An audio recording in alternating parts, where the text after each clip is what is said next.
Hello and welcome to our last pre-Peach Bowl video report, sponsored by Hancock Whitney Bank here in Atlanta. I'm Advocate Sports columnist Scott Rabalais with our LSU beat writer Brooks Kubena. We just had the last press conference with the two coaches, Coach Ed Orgeron and Lincoln Riley from Oklahoma. Brooks, we got one more Clyde Edwards-Helaire update. There wasn't really an update, but we had to ask, and so everybody wants to know. Right, the day-to-day thing, you know it was coming. But Ed Orgeron said today that he does think he will play. How much or when, he doesn't know. He said that Clyde worked out a little bit yesterday, was a little sore, still hasn't practiced yet, but he does say that he's available. So that is a little bit different than how he was earlier in the week. Do you think he'll play? I think that what that means is if he needs to play, he's available. Okay.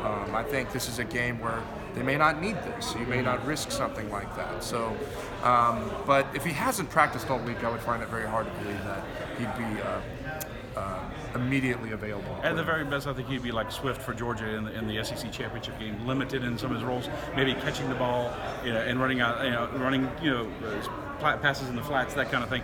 I don't think he's going to play. I think they hope to get by and have him back for the championship game in New Orleans if they get there. One interesting thing about this game and the playoffs in general, all four coaches promoted from within. None of these schools went after the big name. Ed was the interim coach, got the job.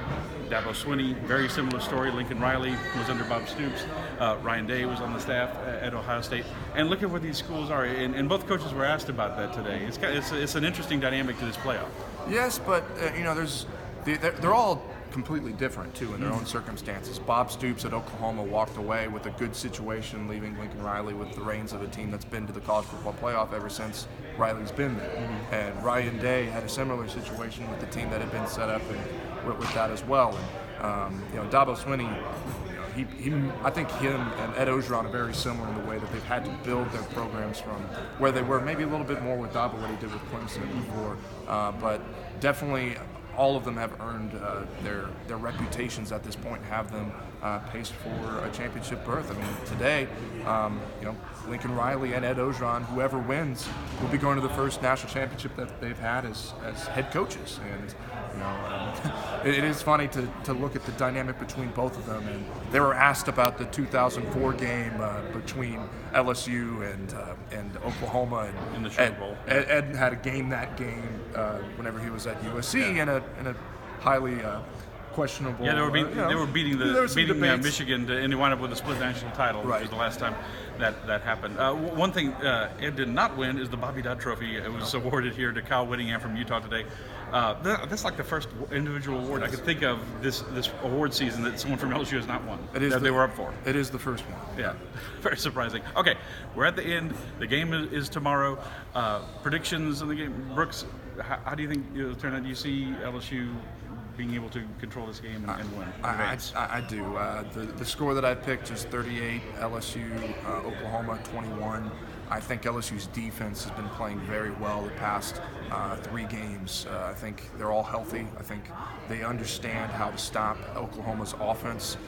If you look at what defensively, Tyler Shelvin as a nose tackle, David Aranda went into this earlier this week as the defensive coordinator at LSU. They like to run between the tackles, and how Oklahoma does that, they don't block the nose tackle double teams. And Tyler Shelvin's going to make them do that, and I think that helps them shut down what Oklahoma can do in the run game. And LSU's offense, I think, is not going to be stopped. Oklahoma's defense has been better, but it's struggled at times, and they're missing some key players, and I think all the matchups point LSU's way. I was on the beat when Jalen Hurts was playing for Alabama against LSU, and so I guess my score is kind of influenced by that a little bit. I think Oklahoma will get some yards and get some points, and they've lost players too. If Clyde doesn't play, they've got players that they're missing as well, especially on defense. Their top pass rusher, their starting strong safety. I think it's a game like the Florida game, and I'm picking the same score as the Florida game. LSU 42, Oklahoma 28.